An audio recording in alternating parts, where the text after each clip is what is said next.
मालिक ने इंसान को अपना रूप बनाया है। 84 लाख जोनियों में सबसे आखिर में मनुष्य शरीर बनाया गया।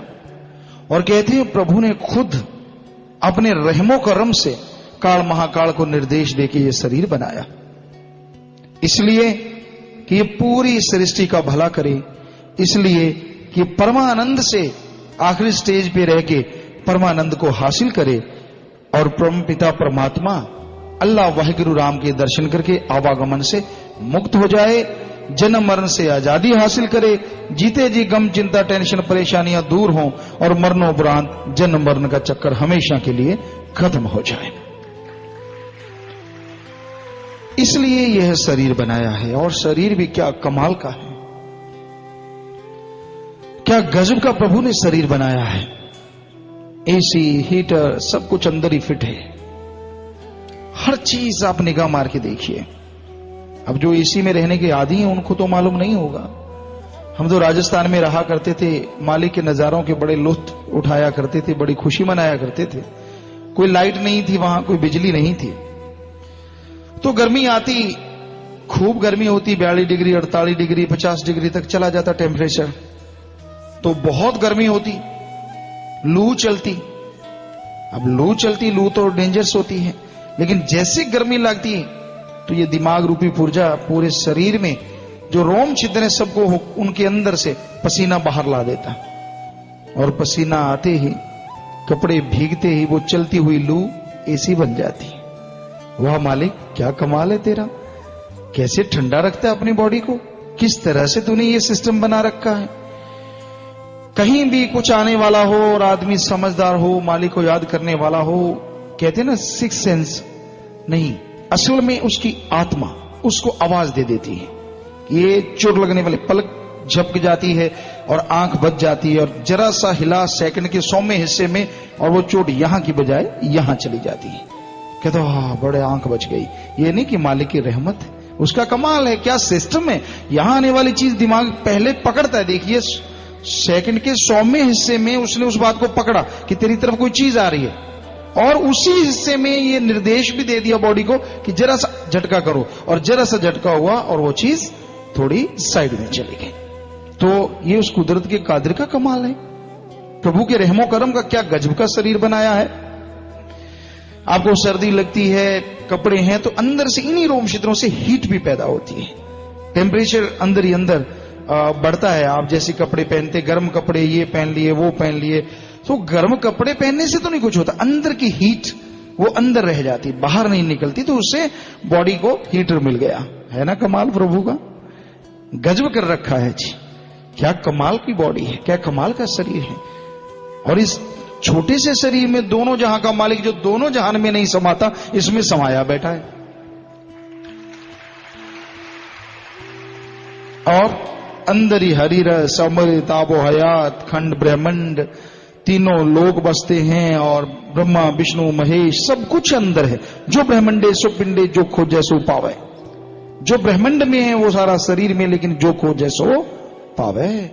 सुमन करोगे, भक्ति करोगे, इबादत करोगे, ज्ञान चक्षु खोलोगे, 10वां द्वार खोलोगे, तरक्की करोगे, तो सब कुछ नजर आता है ना कमाल।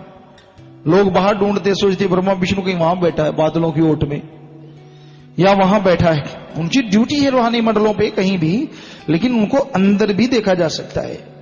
सब कुछ है, हीरे मोती जवाहरात पता नहीं क्या क्या, और हरि रस अमृत आबो हयात, जिसके लिए लोग पता नहीं कितनी कितनी बलियां चढ़ा देते हैं, पता नहीं क्या क्या कर देते। कुछ करना नहीं है, अपने मन की बलि चढ़ा दो, बुरे कर्मों का खात्मा कर दो, तो अंदर से आप हरि रस अमृत को चख लोगे, और वो परमानंद, वो परमानेंटली लज्जत मिलेगी जिसकी आप कल्पना भी नहीं कर सकते।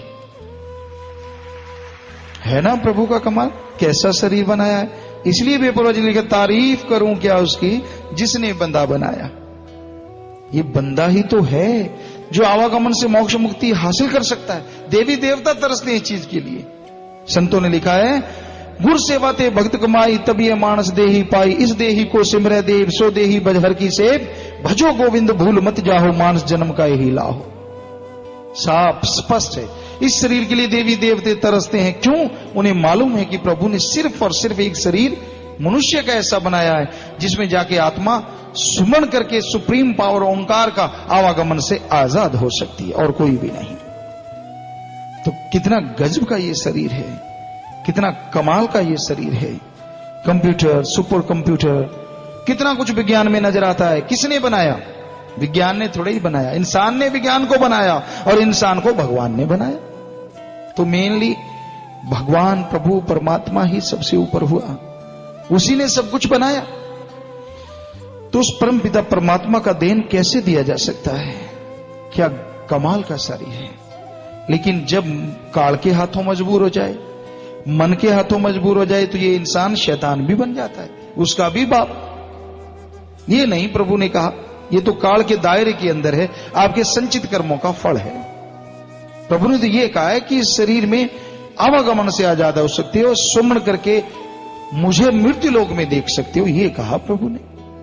पर आदमी खुद मुख्तियारी को उल्ट साइड में ले गया, गलत तरफ ले गया और इस मृत्यु लोक में भयानक राक्षस शैतान बना बैठा है। लोग कहते कुछ और हैं, करते कुछ और हैं। पाखंड देखिए, ढोंग देखिए, माया के यार। उसके लिए कोई किसी के भी गीत गवा लो, किसी के भी गुणगान गवा लो, गाएंगे। माया रानी चीज ही ऐसी है। और हकीकत में मालिक की चर्चा करनी हो, मालिक का नाम लेना हो, तो उनके पास टाइम नहीं होता। तो एक किसी ने कहा है, समय उसको कभी नहीं समय देता जो समय की चाल को पहचानता नहीं। ऐसे लोग तड़फते रह जाते हैं, व्याकुल इस दुनिया से जाते हैं, क्योंकि माया के यार मतलब प्रस्त, उनके लिए कोई माँ बाप नहीं, कोई बहन भाई नहीं, सिर्फ दिखावा मात्र होता है लोगों को भला चंगा दिखने के लिए। असल में उनका मकसद पैसा, चमचागिरी, लोगों को खुश करना। तो संत पीर फकीर तो सबको जानते हैं, सबको देखते हैं, यहां भाई ये आदमी क्या कह रहा है, इसका मकसद क्या है। तो संतों को तरस जरूर आता है कि मालिक रहमत करे, लेकिन आदमी मर्जी का मालिक है। तो उस परम पिता परमात्मा का धन्यवाद करो, शुक्राना करो, जिसने हमें ये मनुष्य शरीर दिया। इसमें शैतान ना बनो, हैवान ना बनो, बल्कि मालिक का नाम लेके ऐसे सच्चे इंसान बन जाओ जो इस मृत्यु लोक में रहते हुए दोनों जहान की खुशियां हासिल करो और परम पिता परमात्मा को कण कण में, जर्रे जर्रे में देख सको।